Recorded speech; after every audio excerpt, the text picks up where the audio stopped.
그러면 두 번째 주제를 가지고 제여동포 정책과 제여동포청 설립 방안에 대해서 이진영 교수님께서 발표해 주시겠습니다.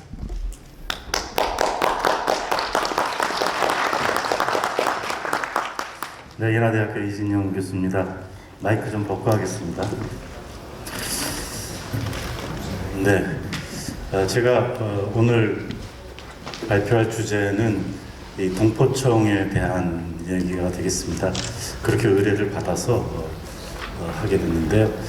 발표의 초점은 세 가지로 지금 하고 있습니다. 하나가 동포청 설립 진행 과정 및 현황에 대한 얘기, 많은 분들이 알고 계신 내용이라고 생각이 들고요. 두 번째로는 이 동포청과 관련된 쟁점, 진행이 된 것이 어떻게 돼 있고 무슨 쟁점들이 있는가 하는 것이고요. 그리고 세 번째로는 이런 쟁점들이 어떻게 제해동포 정책과 연결을 좀 시킬 수 있을까 하는 부분입니다. 그래서 제가 지금 말씀드리는 것은 이렇게 이제 진행 과정을 간단하게 말씀드리고 쟁점으로서는 이제 입법 과정에서의 쟁점들, 그리고 기본 법안에서의 쟁점들, 제해동포청 자체에 관련된 쟁점들, 그리고 여기 계신 제해동포 분들의 사회의 변화와 요구와 관련된 쟁점들, 이러한 쟁점들에 대해서 말을 하고 또 이것에 대해서 이제 의견을 좀 들었으면 좋겠다는 생각입니다. 그래서 첫 번째로 동포청 설립 진행 과정 현황을 보면은 오늘 뭐 많은 분들이 얘기를 하셨습니다만은 지난 10월 6일 날 행정안전부가 정부 조직 개편에 대해서 발표를 했습니다. 그러면서 이제 여성가족부를 사실상 폐지하고 제외동포청을 외교부에 신설한다 하는 얘기를 했고요. 아까 또 얘기를 하셨습니다만 제외동포청 신설 이유에 대해서 제외동포 규모를 얘기를 했고 동포사회의 높아진 기대, 그리고 조금 전에 윤 교수님도 말씀하신 세대 교체, 그리고 정책 환경 변화에 대해서 대응할 필요가 있다 이렇게 얘기를 했습니다. 그러면서 중요한 것은 제해동포를 위해서 원스톱으로 지원을 하겠다. 그거를 위한 전담기구가 필요하다 이렇게 말했습니다. 그래서 이러한 지금 동포청을 만들겠다는 얘기는 지금까지 굉장히 오래된 얘기입니다. 뭐 잘 아시겠지만 한 20년도 지금 넘었는데요. 먼저 이제 뭐 정부 쪽에서도 그랬고 우리 민간 쪽에서도 이어져 왔습니다.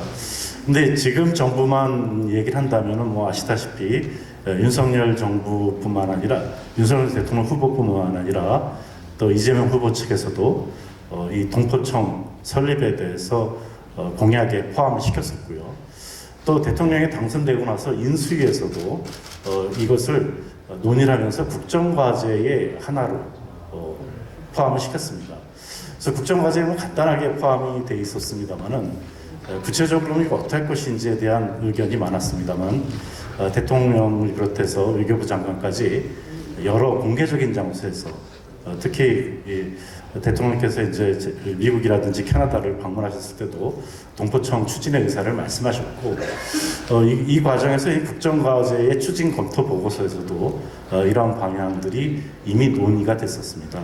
그래서 이것이 제일 처음에 이제 정부에서 입법 발의를 한 것이라고 할 수 있겠고요. 실제적으로는 이 문제를 이제 여당 측에서 전체적으로 의안 발의를 한 상태다. 현재 그렇게 돼 있습니다. 또 민간에서도 지금 여기에 계신 많은 분들, 우리 임찬 교수님 비롯해서 많은 분들이 제해동포청 설립에 대해서 의견들을 내셨습니다. 학계도 그랬고요. 그러다 보니까 이러한 이제 논의가 꼭 새로운 건 아닌데 문제는 거기서 뭐가 논의됐고 뭐가 쟁점인지 하는 것이 굉장히 중요하겠죠. 그래야지만이 앞으로 어떻게 제해동포청을 만들 것이냐는 문제를 안건된다고 볼 수가 있겠습니다. 그래서 동포청 쟁점 진행 현황을 보면은 아까도 말씀드렸듯이 이제 입법 과정 쟁점이 있는데 이것은 제일 먼저 이게 정말 될까 하는 생각입니다. 지금 무슨 얘기냐 대통령도 말씀하시고 드디어 정부조직법에도 포함됐는데 그러니까 하도 지금 20년 동안 그러다 보니까 의구심이 드는 거죠. 그리고 또 그런 동포청을 만든다고 하는데 그게 법안적으로는 지금 얘기는 정부 조직법이거든요. 근데 실질적으로 동포청이라고 하는 걸 만들 때 동포청 법안을 만드는 것인지 재해동포 기본법을 만들어서 거기에 동포청을 규정하는 것인지 또는 다른 방식으로 하는 것인지 여러 입법례들이 있는데 그러한 부분들에 있어서 논의가 지금 안 되고 있습니다. 그렇기 때문에 이제 이 기본법과 연관된 쟁점이 있고요. 세 번째는 그럼 동포청을 만든다는데 아까 뭐 원스톱 서비스도 얘기하시고 다양한 부분들을 얘기하셨는데 동포청이 정말 어떠한 조직을 가지고 어떠한 기능을 하는지 지금 나와 있는 건 없는 것 같습니다. 공개적으로. 그리고 또 그것을 논의한 적도 없는 것 같아요. 동포청을 해야 된다고 하도 주장하다 보니까 그럼 동포청은 알맹이는 뭔지에 대한 얘기가 없습니다. 조금 전에 이제 우리 윤진 교수님께서 연구 기능 같은 것도 하나를 만들어야 된다고 말씀하셨는데 어쨌든 그런 문제들이라고 할 수가 있겠고요. 그리고 또 가장 중요한 요소이기도 하죠. 동포청을 왜 만듭니까? 그 동포들을 위해서 만들겠다는 거 아니겠습니까? 그러니까 동포 사회의 요구가 뭐냐 하는 거죠. 근데 이 동포 사회의 요구도 뭔지 정확하게 모르겠어요, 지금. 동포청을 만들자고는 했는데. 그래서 그러한 요구, 수용에 대한 문제. 그래서 이것이 결국은 재해동포 정책과 연관된다 하는 점입니다. 그래서 조금 전에 말씀드린 입법 과정에서 지금 의원 발의 입법 형태로 해서 지금 정부 조직 법안에 대한 논의가 이제 시작되는 거죠. 그런데 지금 접수가 돼서 이제 위원회 심사를 해야 되고요. 그런 다음에 체계 작부 심사, 뭐 이거는 뭐 조직법은 조금 다를 거겠지만, 그래서 본회의에서 심의를 거쳐서 정부 이송 공포인데 지금 양 당이 다 찬성하고 있다고 합니다. 근데 국회가 제대로 열리고 있지 않아서 어떻게 될지 알 수가 없고 또 특히 이 여가부 문제가 쟁점이 되고 있습니다. 지금 그 여가부를 폐지하는 것과 이게 연관이 돼 있는 거죠. 동포청 문제만이 아니라. 그러다 보니까 정부 조직법이 이번에 통과될 것이냐, 정말 통과됐으면 좋겠습니다만은 하여간 그런 문제가 있고요. 그랬을 때 아까 말씀드린 이 현재의 법률 체계 내에서 이 재외동포청과 관련된 다양한 충돌들이 있습니다. 좀 이따 이제 얘기를 하겠습니다만은 그러한 것들을 어떻게 동포청과 관련된 법에 담아내느냐가 그 다음 단계가 되겠습니다. 조직법이 통과되고 난 다음부터죠. 물론 뭐 금방 빨리빨리 할 수도 있겠죠. 준비가 돼 있으면은 주무부서가 외교부인데 외교부가 준비가 돼 있을 수도 있고 안 됐을 수도 있고 또는 다른 부서랑도. 그래서 여기서 이제 그 법이 만들어지고 또 행정기구로서 동포청도 만들어집니다만은 그 전에 이제 뭐 공청이라든지 법이 만들어지면 관련되는 시행령, 시행세칙 뭐 이런 것들은 좀 나중에 만들어질 수도 있겠지만 어쨌든 그런 것들이 필요하다는 말씀입니다. 네. 그래서 제 두 번째 사항입니다. 재해동포 기본법에 관련된 내용인데요. 좀 전에 얘기했듯이 우리가 이제 재해동포 청 논의뿐만 아니라 재해동포에 대한 기본법에 대해서도 굉장히 논의가 많이 됐었습니다. 그래서 이 국회에서 여러 차례 이제 이 주제를 가지고 논의를 했고요. 그래서 줄다리기를 했던 것입니다. 그래서 여기서는 지금 뭐 2020년, 21년, 올해가 이제 22년 아닙니까? 한 2년 동안 있었던 얘기를 좀 해볼까 합니다. 이걸 통해서 이게 뭐가 논의가 됐는가, 왜 뭐가 중요한가 하는 것들을 얘기를 할 수가 있겠습니다. 그래서 여기에 뭐 지금 검토 보고서에 대한 뭐 기본적인 내용들, 제도화에 대한 얘기들, 국내 동포에 대한 얘기들, 국가와 주무부서 역할 뭐 이런 것들이 논의가 됩니다. 또 재동포 기본법은 아까도 말씀드렸습니다만은 굉장히 많은 분들이 기본법 안을 냈습니다. 2020년, 21년만 하더라도 전해철안, 안민서관 이런 것들이 나왔고요. 그리고 이제 이 전해철안, 안민서관을 기본으로 해서 국회의 외통위에서 상임위에서 법안 심사 소위를 만들어서 2021년 11월 16일 날 토론을 했습니다. 쟁점에 대해서. 그래서 이제 그것이 지금 이 내용이라 할 수가 있는데 또 이제 그런 와중에 지금 2020년 경우에도 이 전해철 안민서관으로 얘기를 하고 2021년도에는 여기에 김석기 안과 서일준 안이 추가가 됩니다. 추가가 되다 보니까 2020년에 논의됐던 내용이 끝나지 않은 채로 새 안이 추가가 되니까 국회에서 그러면 이 네 가지가 비슷비슷하니 병합 심사를 합시다. 그러면서 병합 심사를 한 것이 조금 전에 말씀드린 2021년 12월 달이 되겠습니다. 그러니까 지금 어떻게 보면 두 회에 걸쳐서 동일한 내용이 논의됐다 이렇게 생각하시면 되겠습니다. 그럼 왜 기본법이냐? 기본법이 뭐냐? 이건 이제 국회에 나온 걸 보면은 특정 분야에서 제도 정책에 관한 이념 원칙, 기본 방침 내용의 대강을 제시하고 있다. 다른 법률의 모범이나 지침이다. 그러니까 결국 지금 무슨 얘기냐면 이렇게 중요하다는 730만 재해동포 맨날 얘기를 하는데 재해동포에 대해서는 기본법이 없는 겁니다. 우리가 기본법이 지금 대부분 다 있습니다. 가령 여러분들이 그 세종학당 그건 국어기본법이라는 것에 의해서 유지가 되고 있습니다. 한국 내에 있는 외국인들에 대해서는 좀 이따가 또 얘기하겠지만 다양한 기본법들이 있습니다. 모든 것들이 다 기본법이 있어요. 그런데 재외동포는 기본법이 없습니다. 그러다 보니까 지금과 같은 문제가 계속 발생하는 겁니다. 여러 가지 법률로 인해서. 어쨌든 그래서 이 기본법 안이 지금 여기 이제 2005년 이후에 18대에도 있고 19대 좀 전에 있었던 김성근 의원안도 있고 20대에도 이런 안이 있었습니다. 그래서 이제 제가 2019년도에 이 문제를 이쪽 저쪽에 이제 들고 나와서 기본법 초안도 만들고 뭐 재동포 재단과도 관련돼서 용역도 하고 입법 조사처와도 하고 뭐 이렇게 노력을 했습니다. 그랬는데 어쨌든 그것도 일부 뭐 도움이 되는지 어떤지 모르겠습니다만은 2020년에 전해철 의원안을 가지고서 1번 안건으로 상정되면서 전문위원 검토 의견이 나왔습니다. 그러니까 국회 차원에서 법안에 대한 검토 의견이 나왔다는 것이죠. 그래서 검토 보고서가 나왔고 이것이 이제 외통위 법안 심사소위에서 국회의원들끼리 이제 논쟁이 국회의원들뿐만 아니라 정부 부처랑 논쟁이 붙었고 이 부분은 이제 굉장히 중요하다고 할 수 있겠습니다. 그래서 지금 여기 보시면은 이제 제출 법안들에 대한 내용이 나와 있습니다. 김성곤, 김경엽, 뭐 이인영 의원안을 비교했고요. 그 다음 보시면은 또 여기 이제 전해철 의원안에 나오는 것이 있습니다.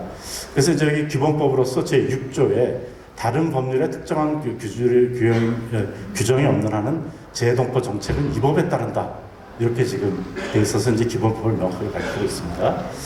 그런데 지금 이것을 둘러싸고 기본법을 하니까 이 재해동포가 그러면 우린 당연히 뭐 외교부다 이렇게 생각하실 수 있겠지만 실제가 그렇지 않다는 겁니다. 왜? 기본법이 없었으니까요. 그래서 법무부와 외교부 사이에 논쟁이 붙게 되고 이것이 이제 국회에서 나타나게 됩니다. 그것은 먼저 이제 명칭 및 재해동포의 범위에 대한 것, 정부 내 전담 부서 및 법률에 대한 것, 그리고 입법 과정에서 협의에 필요한 것, 또 공청회가 필요하다 이런 얘기인데요. 이건 무슨 얘기냐면 법무부랑 외교부가 서로 이거 우리 거다, 우리 일이다. 그러면서 충돌한 것이고요. 그러니까 국회에서 이 문제에 대해서 좀 더 협의가 필요하겠구나. 그리고 이렇게 국회에서만 하지 말고 공청회 같이 이렇게 동포들 사회를 해서 해라. 그렇게 안 하면서 자꾸만 시간 끌면서 결국은 입법화가 안 되게 하지 말아라 하는 얘기까지 나올 정도로 문제가 됐고요. 이런 과정을 계속 거치면서 입법이 좌절됐거든요. 그래서 법무부의 입장은 그럼 뭐냐? 법무부는 아까 말씀드렸듯이 재해동포의 출입국과 법적 지위에 관한 법률이라고 하는 것이 있습니다. 여러분들이 지금 들어오실 때 나 재해동포 F4, 중국 동포 방문 취업자 H2, 내가 또 뭐 친척 방문이야 가까이 비자가 있지 않습니까? 그것을 규정하는 것이 이 재해동포법과 관련된 내용이죠. 그래서 F4로 들어오신 분들은 우리나라에서 3년 거주하고 직업도 가질 수 있잖아요. 그래서 이게 사실상은 실질적 기본법 아니냐. 그리고 또 외국인들에 대해서는 제한 외국인 처우 기본법이 있는데 이것도 포괄적 기본법이다. 그래서 이렇게 기본법이 두 개나 있고 우리가 그것에 의거해서 5개년 계획을 세우고 있는데 이 법무부 장관이 하지만 외교부 장관도 참여한다. 그러니까 왜 기본법이 또 필요하냐 이런 얘기가 되겠습니다. 그래서 재해동포에 대해서도 이 재해동포를 얘기하는데 국내에 입국한 동포에 대해서 외교부는 해외를 하는 거 아니냐. 국내에 있는 동포들 어떻게 할 거냐. 우리 법무부는 국내에 사무소가 많다. 그렇기 때문에 실질적으로 동포들을 위해서 할 수 있는 건 우리 법무부다. 뭐 이런 논조라고 할 수가 있겠습니다. 그래서 이 외국인정책위원회 같은 경우에 외교부가 참여하고 있기 때문에 그렇다는 것이고요. 또 여기 이제 재동포 정책위원회는 국무총실이 아니라 이제 외교부 산하 외교부 장관 아래로 이제 격화가 됐단 말이죠. 그렇게 되다 보니까 실제적으로 이 법무부가 영역을 갖고 있는 것에 대해서 쟁점이 될 수밖에 없었습니다. 더군다나 지금 이렇게 이제 법이 여러 개가 나오면서 충돌이 되는데 좀 다시 좀 들어가 주세요. 이게 이럴 경우 누가 누구에게 협의를 하느냐. 공무원들은 당연히 법과 제도에 의해서 일을 해야 되지 않습니까?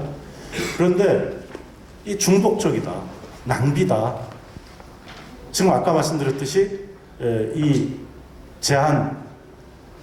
재해동포의 출입국가 법적 재해동포법과 제한 외국인 처우 기본법으로 해서 지금 되고 있는데 왜 새 걸 만들어서 자꾸 충돌시키냐, 뭐 이런 논리라고 할 수 있겠습니다.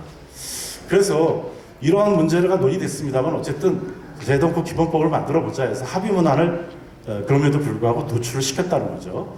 그래서 관계부처 외교부랑 뭐 법무부가 잠깐 만나고 검토 의견을 회신시키고 그러면서 결국은 재해동포 정책위원회의 법제도 분과를 개최하고 이것에 대해서 국내 체류 외국인에 대한 정책과 조화를 이루어야 되고, 그리고 재해동포의 대한민국에서의 권익신장에 관한 정책은 관련 법령에 따라 이루어져야 하며 재해동포 관련 사업의 발굴 및 추진 과정에 관련 부처, 관계부처 참여를 확대한다까지 합의가 돼서 이제 외통위로 올라가서 문안 조율까지 갔다는 거죠. 그랬는데 이게 기본법까지 만들어지지 않고 갑자기 두 가지 법이 나오게 되면서 아까 말씀드린 병합심사 결정이 나오면서 다시 논의가 어떻게 보면 후퇴하게 됐다는 거죠. 그래서 저는 지금도 왜 그게 후퇴했는지는 제가 뭐 의원님들한테 개별적으로 여쭤보질 않아서 잘 모르고 있습니다. 어쨌든 그러면서 대선 국면에 들어가게 되니까 이 문제가 흐지부지 됐었습니다. 그래서 이제 김석기 안이 나오게 되면서 이 병합심사에 대해서 다른 것인데, 김석기 안에서의 특징은 검게 친한 부분입니다. 재해동포청 설치를 위한 김석기 안이 정부조직법 일부 개정안을 냈거든요. 이번에 나온 정부조직법 개정안 말고요. 그곳에 연결시켜서 기본법안을 냈던 겁니다. 그러니까 이제 어떻게 보면 재해동포청 논의가 같이 결부됐다는 점에서 그 전에 기본법안들이랑은 좀 다른 것이라고 할 수가 있겠습니다. 그래서 이제 여기 주요 내용들에 있어서 뭐 기본 방향이라든지 이런 뭐 구체적인 것은 참고를 하시고요. 그런데 이제 문제는 여기서 재해동포를 어떻게 정의하느냐. 정책 대상을 정해야 되지 않겠습니까? 법이니까. 그리고 그랬을 때 정책을 어떻게 범주화하느냐. 이런 문제가 논의가 된 거죠. 그러니까 실질적인 면이 논의가 됐다고 할 수가 있겠습니다. 그래서 이 부분은 김석기 안에 대해서 관계부처 또 의견 수렴을 했는데 이것에 대해서 이제 외통위 수석전문위원실에서 내용을 냈습니다만은 문제는 지금까지 나온 4개 법률을 다 해가지고 한번 심사를 하자, 협의를 해보자, 그런 상태로 갔다는 것입니다. 그래서 뭐 여기 정의 규정에 있어서도 김석기 안과 뭐 지금 현재 재해동포법 다른 점에 대해서 지금 얘기를 하고 있고요.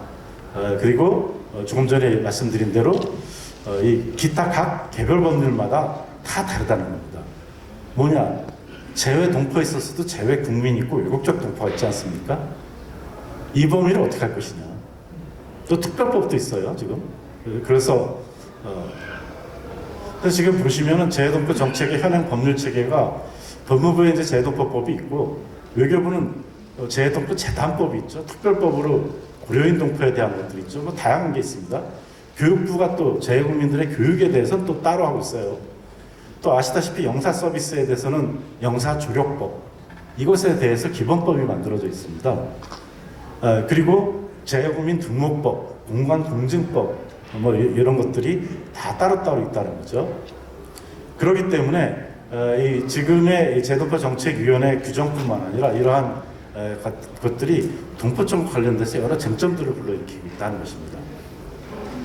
그래서 지금 동포청 쟁점과 관련해서 아까 말씀드렸듯이 이제 김석규 의원이 안을 낸 것은 정부조직법 개정안이고 이건 뭐 지금은 이제 의미가 없을 수도 있겠습니다만 어쨌든 여기에 재외 국민의 보호 지원 그래서 재외 국민에 대한 부분이 얘기를 하고 있고요.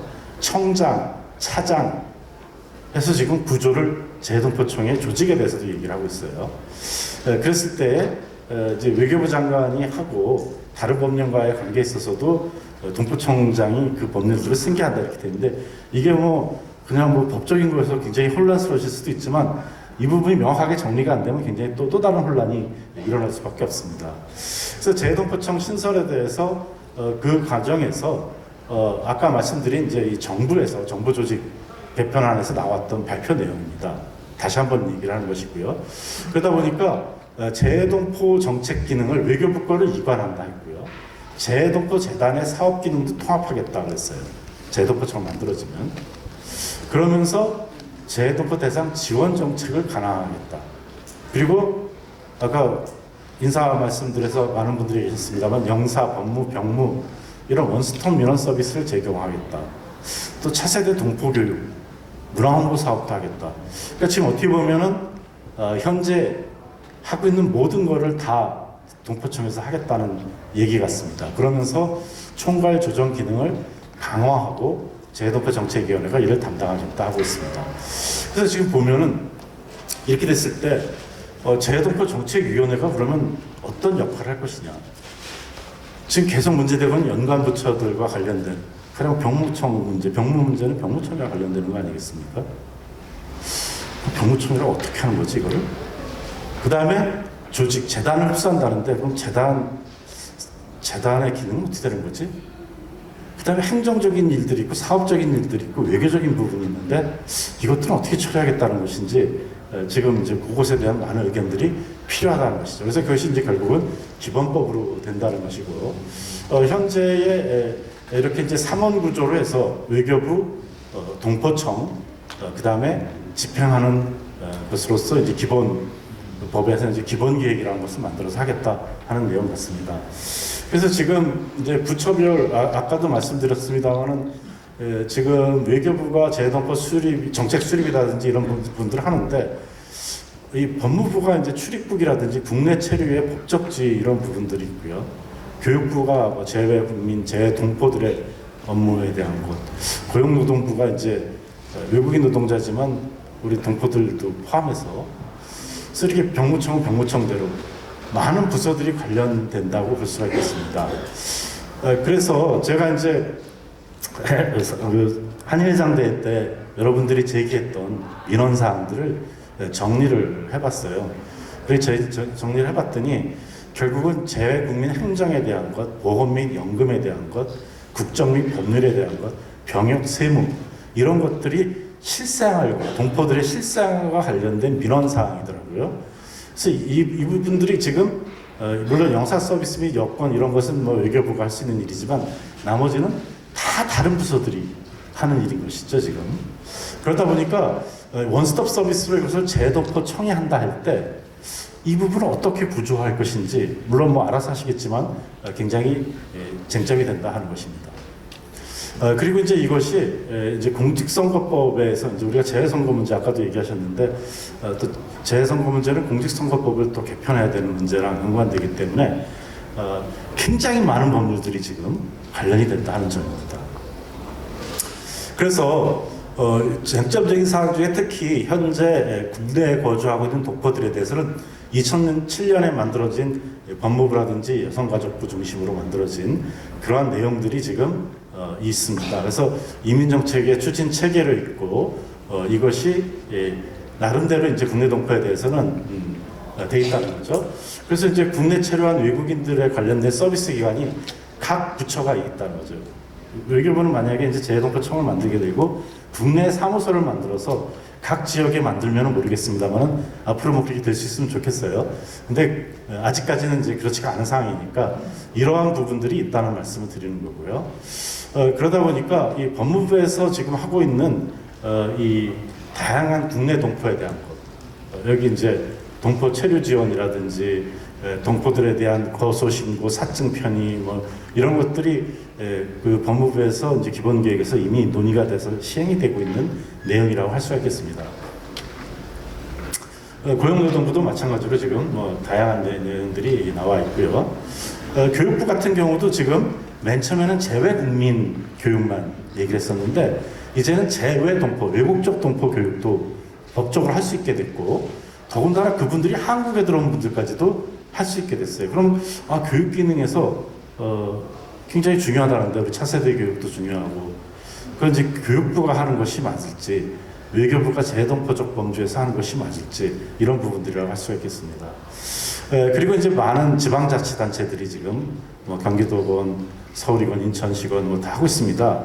그랬을 때 이 부분도 어떻게 연관되느냐 하는 것이죠. 그리고 무엇보다도 이제 재동포 재단이 지금 만들어서 97년에 만들어져서 이제 4반세기 25년 한 세대가 지났습니다. 그래서 지금 나름대로 체계를 갖추고 있어요. 교육, 교류 지원, 조사 연구, 차세대 한상, 홍보문화, 코리아단넷 그리고 지금 국내 동포에 대한 부분도 최근에 하고 있단 말이죠. 그런데 그러면 재단을 어떻게 할 것인지, 그럼 재단 직원들은 또 공무원이 아닌데 어떻게 할 것인지 별 걱정 다 한다 이렇게 생각하실 수도 있겠지만 제가 말하고자 하는 것은 재단 직원들도 지난 20년 넘게 있으면서 재동포 문제의 전문가가 된 사람들이죠. 그런 사람들이니까 우리가 어떤 방식으로건 변화를 시킬 때 중요하다는 것입니다. 그래서 다시 한번 이제 결론적으로 말씀드리면은 이게 이제 동포청 관련된 논의가 여러 가지 쟁점적 사항들이 있다 하는 점입니다.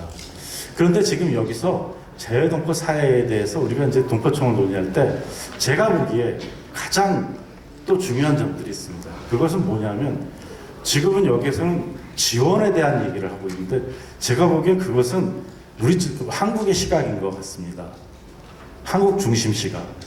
왜 그러냐면 지금 물론 뭐 한국의 재외동포청이 한국 행정기관이니까 당연히 한국 시각으로 해야 되지만 그 자체가 이제 재외동포를 대상으로 하기 때문에 좀 더 수평적인 시각을 가져야 됩니다. 지금 이제 이 미나리 영화를 보면 딱 알 수 있는데요. 미나리 영화는 이제 재미동포 감독 아닙니까? 물론 한국 사람도 나오기도 하고 재미동포들도 나오기도 하고 그렇지만 이게 미국 영화입니까? 한국 영화입니까? 재미동포 영화입니까? 그러니까 이런 부분들이 우리가 동포들과의 관계 설정에서 점차 중요해지고 있다는 것입니다. 그리고 아까 윤 교수님도 말씀하신 차세대 중심으로 세대 교체가 되고 있고 4세대들은 1세대들이랑 다르거든요. 지금 이미 1세대랑. 그러니까 그 사람들의 요구 조건은 또 다르다는 거죠. 우리식으로 생각해서 한국식으로 생각해서 이렇게 하겠다.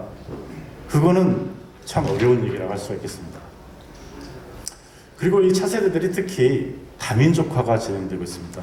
뭐 여러분들이 자식들 마음대로 안 되잖아요. 자식이 외국인이랑 결혼하겠다, 다른 민족이랑 결혼했다고 마음대로 됩니까? 더군다나 외국에서. 그랬을 때 또 거기다가 너 한국 얘기를 해도 본인이 선택해야지 되는 것이죠. 여기에 또 아시아인 정체성도 나타나고 있고 이러한 다양성 속에서 우리가 재동포 사회에 대해서 얘기를 하고 있고 아까 윤희 교수님이 잘 말씀해 주신 국제 인구 이동에 의한 국내와 해외의 구분이 없어져서 지금 완전히 왔다 갔다 하는 거주에 대한 문제들이 있습니다. 그러다 보니까 이 재동포 정책에 있어서 지금 이민식이라든지 연령이라든지 이런 세대 개념 이런 중시대가 되면서 지금 우리가 세계 한인들 우리 오늘 또 하고 있는 이런 것들이 어떻게 보면 한국 중심에서 재동포 중심으로 가야 되는 것이 아니냐. 그것이 어떤 국가적인 차별성도 좀 극복하면서 나갈 수 있는 것이 아니냐 하는 것입니다. 그래서 이제는 좀 더 우리가 이 글로벌 코리안으로 되면서 좀 더 이 역사 문화를 공유하는 그러한 세계 시민적 관점에서 이 재동포 정책을 만들어야 되는 것이고 그게 이제 지금 시각에서 중요하고 그거는 이제 시각이고 실제적인 법안을 만들 때는 법안 자체에 있어서의 목표 그리고 정책, 세부 정책 그리고 구체적 사업 이런 것들이 나눠져서 만들어져야 된다는 것이죠. 그랬을 때 이 동포청이 어떤 역할을 할 수 있을까에 대한 부분은 여기서 이제 사실은 행정기관이니까 집행기관적인 거니까 이 정책의 수립 기능에 대한 부분이 굉장히 중요해진다.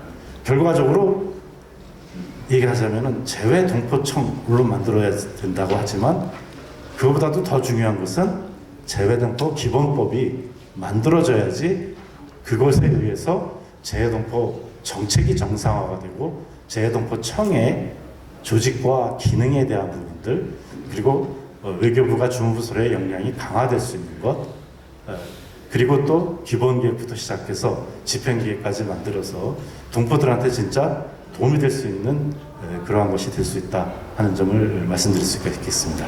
네, 감사합니다.